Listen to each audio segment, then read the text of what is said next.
Siguiendo con el tema del diodo, vamos a realizar unos circuitos en nuestros simuladores, respectivos simuladores. Recuerden que hay simuladores para celular, para Android, como el que les pasé. Entonces ahí les voy a decir más o menos cómo es que logramos visualizar una forma de onda. Bien, lo que vamos a hacer es un circuito para comprobar el funcionamiento del diodo. En este caso, nosotros vamos a realizar este circuito.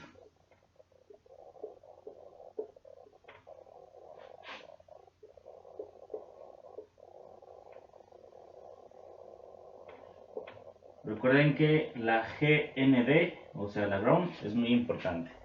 Ahora, este circuito que tengo aquí es el básico, es para probar su funcionamiento. Pero para esto nosotros tenemos que lograr vencer el voltaje de umbral que tiene el diodo. ¿Sí? Lo que vamos a nosotros a medir va a ser que vamos a tener una caída de tensión en este lado, en esta resistencia. Entonces vamos a tener aquí un voltaje R.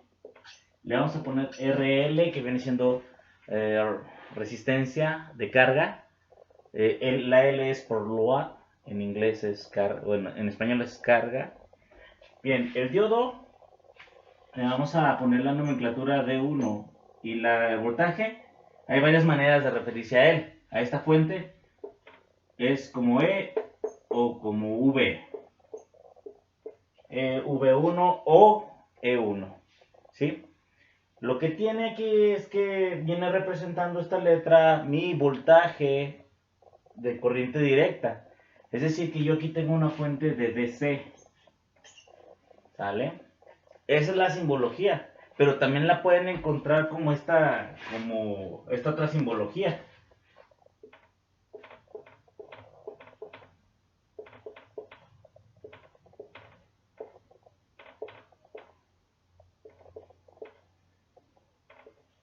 Voltaje de DC. ¿Sí? Ok. Este circuito ustedes lo van a realizar en un simulador. Lo que van a percatarse es de algo. Los electrones viajan. Los electrones cuando están viajando van a introducirse al diodo.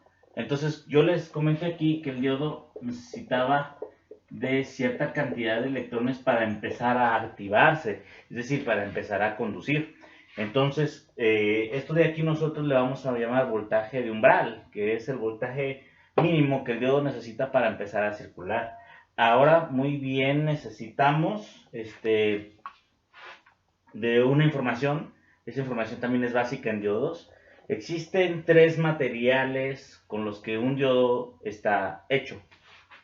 El primer material es el más común y se llama silicio. El segundo material, no tan común, es el germanio. ¿Sí? Bueno, perdón, sí es un poco más común el silicio, el germanio también. Y luego encontramos una aleación. La aleación es ARGA, arcianuro de galio. Cada uno de estos elementos de la tabla periódica y esta combinación de los elementos tiene un voltaje de umbral determinado. Ese voltaje de umbral determinado viene siendo una especificación técnica que cada diodo recibe al ser fabricado. El silicio tiene por norma 0.7 voltios. Es decir, que mi diodo absorbe 0.7 voltios y después deja que pase lo demás. Si ustedes alimentan a este diodo con 0.7 voltios por medio de esta fuente, el voltaje que van a recibir aquí va a ser nada. ¿Vale? Ahora, el germanio recibe un voltaje de 0.3 voltios y el arsenuro de galio recibe 1.1 voltio. ¿Ok? Entonces, debe de destacar esto.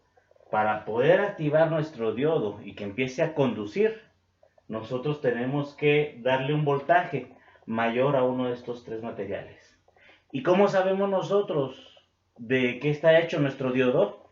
Fácil. Existe algo que nosotros vamos a utilizar siempre. Se llama, lo voy a poner aquí, data sheet. El datasheet viene siendo la hoja de especificaciones técnicas. Entonces, cada dispositivo electrónico que nosotros vamos a manejar tiene un número o una nomenclatura. Por ejemplo, en las resistencias. La resistencia se utiliza código de colores para determinar el valor que tiene. ¿Sí? Los capacitores, ahí viene su nomenclatura también, dice 10 microfaradios a tantos voltios. En el caso de los diodos, viene una numeración. El diodo más básico que se utiliza es del tipo de la serie, que decimos serie 1N 4000. 1N 4000. La X que yo pongo aquí, significa que va en una numeración de X, puede ir de 1 a 7. Y me indica la cantidad de voltaje que puede resistir mi diodo. ¿Sale? Esta información viene siendo en un análisis de corriente directa. Entonces, ¿qué pasa si yo tengo un circuito? Aquí por ejemplo, antes de pasar al siguiente circuito, aquí por ejemplo tengo VRL. Vamos a hacer una cuantificación, es decir, un análisis numérico. Hay algo por ley que tenemos nosotros aquí. La ley indica que la suma de todas las caídas de tensión, es decir, la suma de todos los voltajes que se hallan en un circuito, en este caso, ese circuito le vamos a llamar malla, ¿sí? La suma de todas las caídas de tensión, la suma de todos los voltajes que hay ahí, es igual a cero. ¿Qué quiero decir esto? Bueno, quiero decir que yo voy a obtener una ecuación con este tipo de función. Tengo mi voltaje 1, mi fuente de alimentación, V1, y voy a igualarlo. ¿A qué? Y voy a igualarlo al voltaje D1 más voltaje en RL. ¿Por qué? El análisis que hice de lo que les dije ahorita, que la suma de todos los voltajes que se hallan en esta malla debe ser igual a 0, lo tenemos por medio de esto. ¿Por qué? Con este tipo de ecuación, yo la obtuve de esta. Vamos a poner un asterisco para que ustedes vean que es la principal. Ok, tengo V1. Mis electrones van a viajar. ¿Por qué? Porque mi fuente de voltaje los produce. Esos electrones van a ir guiados por medio de un cable o una conexión o algo.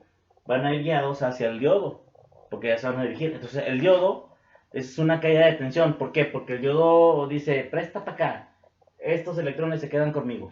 Entonces, aquí yo le voy a restar el voltaje del diodo 1. Luego, los electrones que salen vienen viajando por aquí y se van a topar con otro dispositivo. En este caso es una resistencia de carga. Entonces aquí yo voy a tener mi voltaje en la resistencia de carga. Y todo esto es igual a 0 voltios. ¿Sí? Muy bien. Recuerden, las dudas pueden comentarlas aquí en el video. Yo les voy a responder, voy a tratar de responderles. ¿Sí? Esta preparación es para los alumnos de la universidad donde yo soy.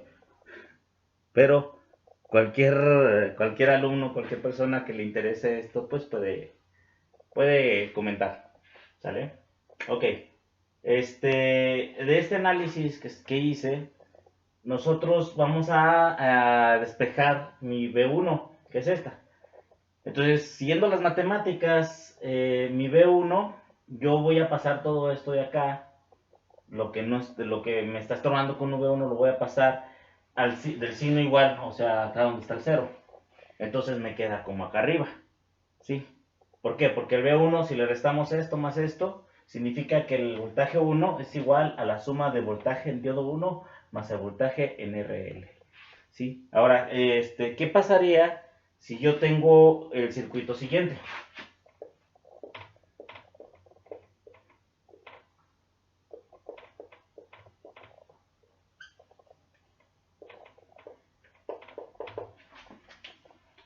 Le ponemos sus nombres: voltaje 1, diodo 1, resistencia de carga. Los electrones empiezan a fluir por medio de la fuente. Entonces lo que hacemos es que los electrones van acá y aquí se topan con una barrera. Esa barrera dice que de aquí ya no pasa nada. Pero obviamente, como todo, tiene un límite, y ese límite viene siendo dado gracias al tipo de diodo que estamos utilizando. Por ejemplo, si es 1N4007, si es ese, en el datasheet nosotros podemos encontrar que el voltaje máximo que puede permitírsele que circule por él es 1000. Y existe un contravoltaje, es decir, que cuando el diodo está polarizado inversamente, como lo tengo acá, ¿sí? Es decir, que va a impedir el voltaje, pero tiene un límite. Ese límite es el voltaje de backward, ¿sale? Que se me olvidaba, el ánodo y el cátodo son así porque tienen su propia polaridad. El ánodo es positivo y el cátodo es negativo. ¿Ok? Esto es todo de este video.